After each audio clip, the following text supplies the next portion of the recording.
Ang latest, ang hottest sa showbiz and entertainment. Heto na sa Ang Pilipinas Ngayon.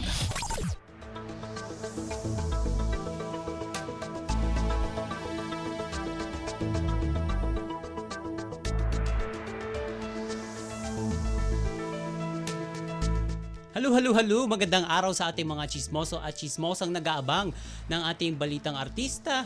Nandito na si Mama JT para maghatid ng mga trending na balita sa mundo ng showbiz. Ito na ang ratsyada ng mga chika.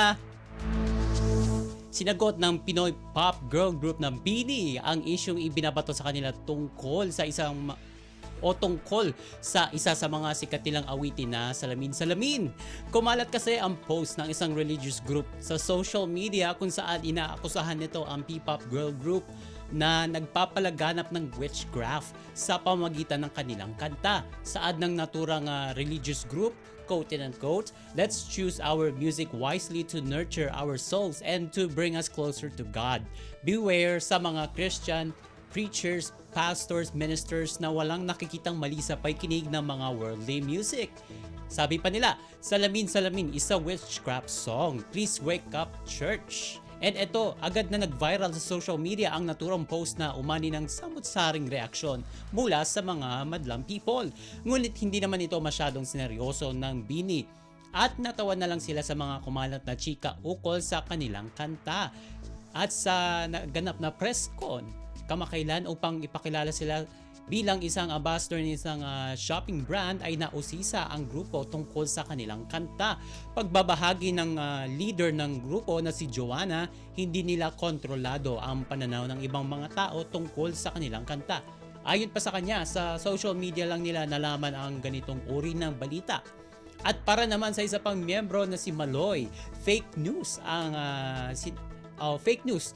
kung ituring ang naturang pahayag ng religious group na witchcraft daw ang kantang Salamin at idiniin nito na sadyang maganda lang daw talaga ang naturang kanta, and I agree. Samantala, magkakaroon naman ng first solo concert ang P-pop group sa June 28 to 30 na gaganapin sa New Frontier Theater.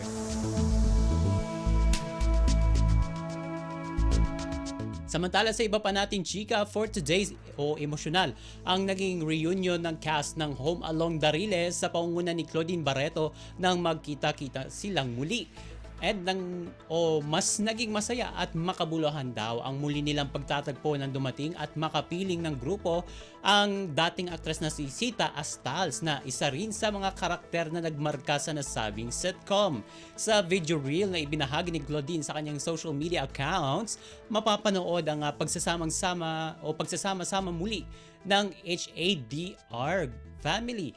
And isa nga sa mga makabagbag damdaming eksena sa kanilang reunion ay ang pagdating ni Sita na mainit na tinanggap ng kanyang mga co-star sa sitcom na pinagbidahan noon ng comedy king na si Dolphy.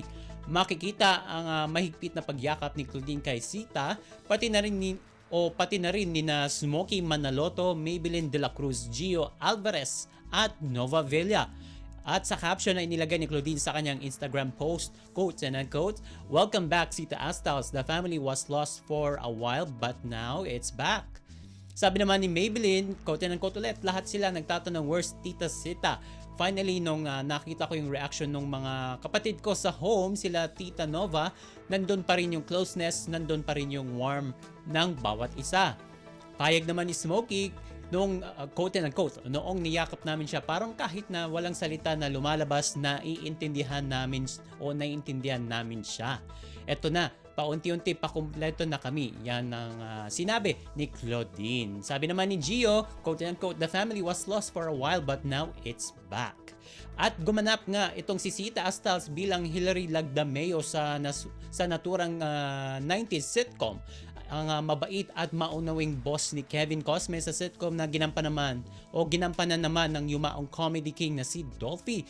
At pagkatapos ng naturang sitcom ay nawala na sa sirkulasyon o sa showbiz itong si Sita Styles dahil sa mga hamon at pagsubok na hinarap niya sa kanyang buhay. Sa isang panayam noon ay pinabulaanan niya na namumulubi siya at nanlilimos na lamang sa lansangan. Anya kaya pa naman daw niyang mamuhay ng normal. Pero anya, totoong nagkaroon siya ng mental health problems at na-diagnose ng pagiging bipolar. Sa ngayon ay nasa maayos na kondisyon na ang dating aktres.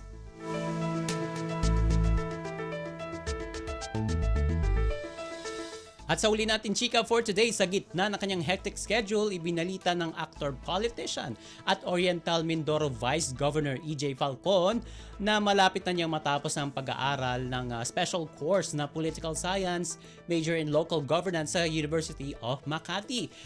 Ito kasi ay sineseryoso ni Vice Governor E.J. ang pagiging public servant at the same time, na-enjoy din niya ang kanyang trabaho. Sa tanong kung plano nga ba niyang tumakbo sa mas mataas na posisyon sa gobyerno, sabi niya, quote and unquote, one at a time. Kasi sabi ko nga, masarap mangarap pero wag nating pinipilit o wag nating ipipilit at wag nating minamadali ang lahat ng bagay. So ano naman, parang ganun, di ba? Pag artista ka, ganun din. Sa lahat ng bagay naman. Kapag artista ka, gusto mo maging best actor ka, level up.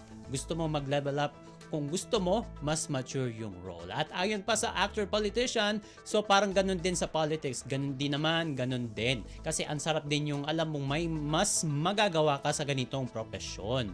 At sa tanong kung tatakbo ba siya nga congressman, sabi niya, quote and unquote, lahat po ng bagay pinag-iisipan ko, lahat naman. At natanong din siya kung may mga nag-offer na sa kanya o kung may nag-offer na ba sa kanya para tumakbong congressman o senator sa next election sa 2025. Paglilinaw niya, walang nag-alok sa kanya na tumakbo bilang gobernador o kongresista o senador. At ayon pa sa kanya, kung sakaling ganon ay sarili niya itong desisyon.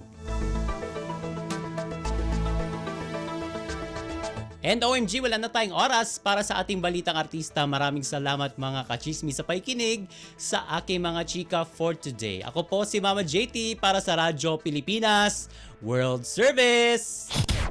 Ang latest, ang hottest sa showbiz and entertainment. Heto na sa Ang Pilipinas Ngayon.